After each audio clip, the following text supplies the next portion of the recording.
News, জনগণের power house.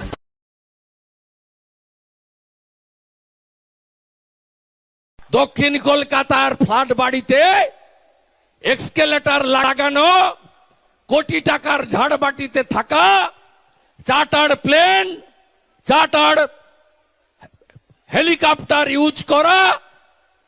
ভাইপোর জলের লিটারের দাম কত জানেন? 250 ml 250 টাকা, 1000 লিটারের জল খায়।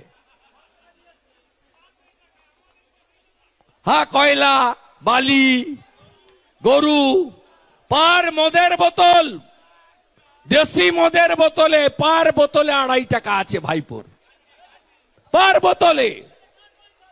দেখলেন না ইলেকটোরাল বন্ড 1400 কোটি টাকা পেয়েছে 2 বছরে তৃণমূল। তার 600 কোটি টাকা কে দিয়েছে জানেন?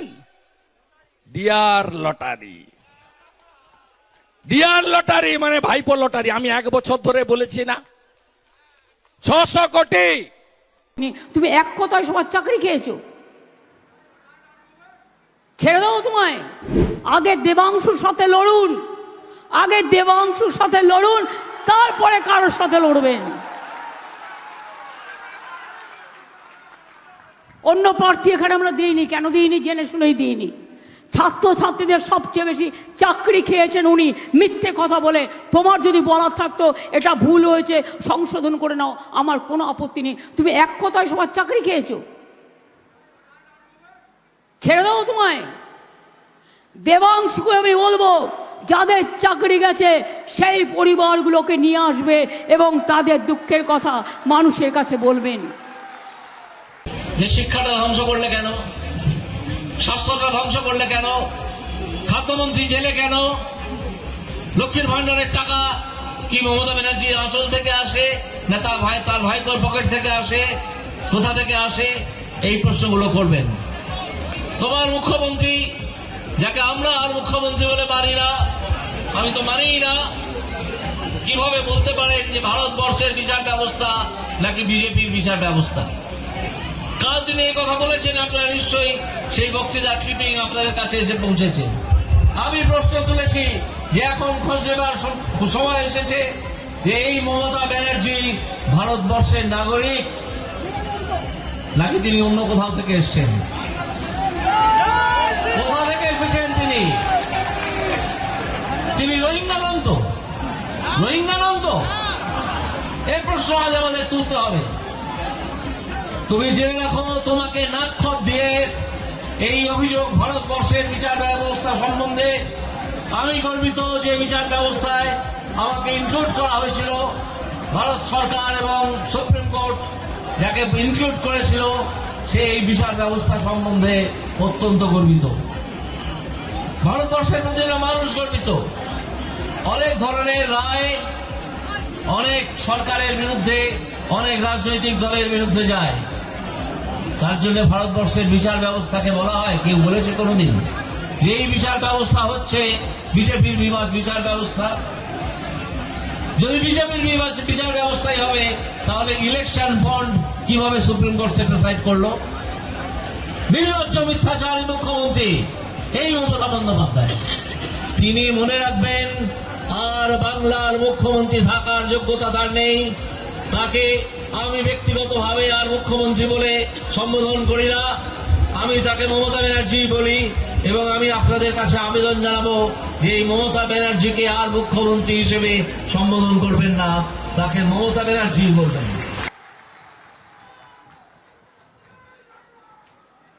প্রশাসন গেছে কোর্টে, প্রশাসন প্রশাসনের মতো করবে, ছাত্রছাত্রীরাও গেছে। আমি সারা বাংলার সমগ্র মানুষকে বলবো, দেখুন, আজ যদি ভাবে 26,000-এর চাকরি চলে যায়, 2.5 লক্ষ পরিবার, তাকে বলছে 8 বছর কাজ করেছে, ওই 8 বছরের 12% সুদ সহ সব টাকা ফেরত দিতে হবে। একটা লোক শ্রমদান করেছেন, শ্রমদানের বিনিময়ে সে টাকা ফেরত দিতে পারে? একটা লোক কাজ করেছে তো, স্কুলগুলো চলবে কি করে? ছাত্রছাত্রীরা থাকবে কোথায়? পড়াশুনো করবে না গর্দভ তৈরি হবে? মানুষের মতো মানুষ তৈরি হবে না গদ্দার তৈরি হবে। আমি দাবি করব হাইকোর্টের নির্দেশে যাদের বেতন ফেরত দিতে হবে সুদসহ, এই ডিআর লটারি আর সঞ্জীব গোয়েঙ্কার 400 কোটি একা মনোপলি চালাচ্ছে কলকাতা, হাওড়া, ব্যারাকপুরে। বিজেপি সরকার এলে এই ইলেকট্রিকের মনোপলি আমরা ভাঙবো। আজকে বলে গেলাম আপনাদের সামনে, ফেরত দিয়ে দেন না তৃণমূল থেকে। আপনাদের জন্যই তো ছেলে মেয়েগুলোর সর্বনাশ হয়েছে। তাই আপনাদের কাছে আমার আবেদন, এই রাজ্যে স্বাধীনতার পরে চাকরি চুরির যিনি পর্দা ফাঁস করেছেন, আপাত মস্তক ভদ্রলোক, বিনয়ী, নম্র, মিষ্টভাষী, ডাউন টু আর্থ অভিজিৎ গাঙ্গুলিকে পার্লামেন্টে পাঠাবেন। 2.5 লক্ষের বেশি ভোটে জেতাতে হবে, আমার মার্জিনকে হারাতে হবে। কথা দিলেন তো? আমি করেছি ওকে কম্পার্টমেন্টাল চিফ মিনিস্টার। আপনারা আমাকে শুধু সাহায্য করুন।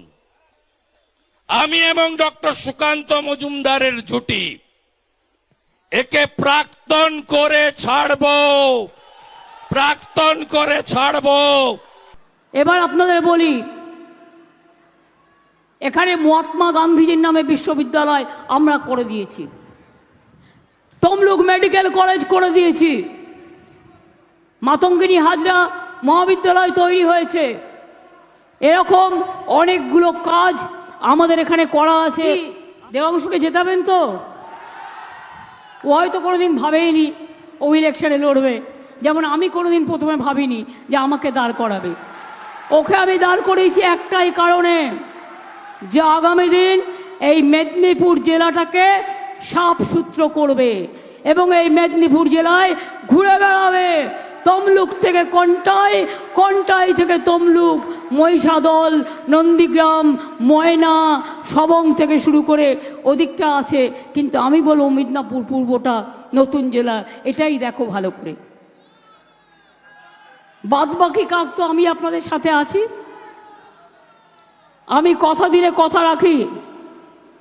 কি ভোটটা দেবেন তো? জোড়া ফুলে ভোটটা দেবেন তো? আবার পুলিশ এসে ভয় দেখালো, ভয় পাবেন না তো? মনে রাখবেন 1 মাস বাদে ওরা গেছে। প্রথম নির্বাচন হয়ে গেছে, মোদিবাবু খাবড়ে গেছে। প্রথম নির্বাচন হয়ে গেছে, বিজেপি খাবড়ে গেছে। এত সস্তা নয়, ইসবার 400 পার। এতই সস্তা মানুষ বলছে ইসবার 200 নেই হোগা পার। ভোট লুট বন্ধ হবে, চাকরি বিক্রি বন্ধ হবে, হিংসা বন্ধ হবে, তোষণ বন্ধ হবে। কি বলছে? বলছে কোনো পজিটিভ কথা নেই পিসি ভাইপোর। বলছে লক্ষ্মীর ভান্ডার বন্ধ করবে। আরে লক্ষ্মীর ভান্ডার সরকারি টাকা, ও তো বিজেপিকে দেখে নকল করেছে। আসামে 2,500 টাকা করে দিই আমরা।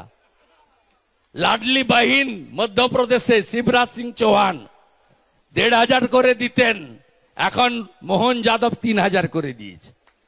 যেদিন বিজেপি সরকার তার পরের মাসে 1 তারিখে মায়েদের, বোনেদের, দিদিদের অ্যাকাউন্টে 3,000 টাকা করে ঢুকবে।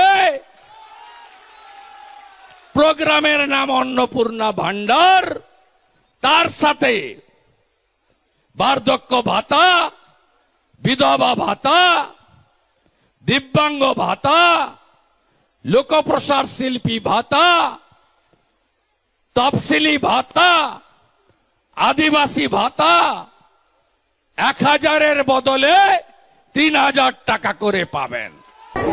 আমার ইলেকশনটা দরকার, আগে থেকে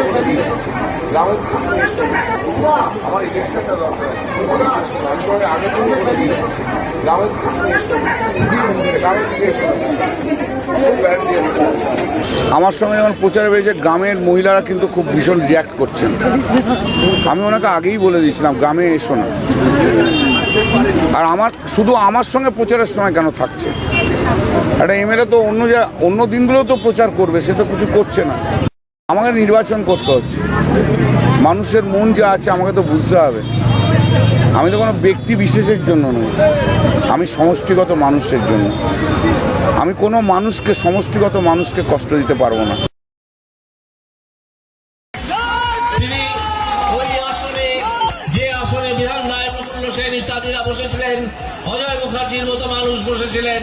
এই অজয় মুখার্জি এই তমলুকের মানুষ বসেছিলেন, প্রফুল্ল সেন আরামবাগের মানুষ, বিধান রায় কলকাতারই মানুষ। এরা যারা বসেছিলেন সেই আসনে বসার যোগ্যতা তুমি জোচ্চোর একটা দলের প্রধান, তোমার সেই ক্ষমতা নেই। তার যারা দালাল, যারা চামচা, তাদের মধ্যে কেউ কেউ কালো গাউন গায়ে দিয়ে হাইকোর্টের বারান্দায় ঘুরে বেড়ান, কেউ কেউ আবার ভোটেও দাঁড়িয়ে যান। এই দালালরা বলেছে যে সম্পত্তির হিসেব ইলেকশন কমিশনকে দেওয়া হয় ভোটের সময়, সেই সম্পত্তির হিসেব দেওয়া হবে।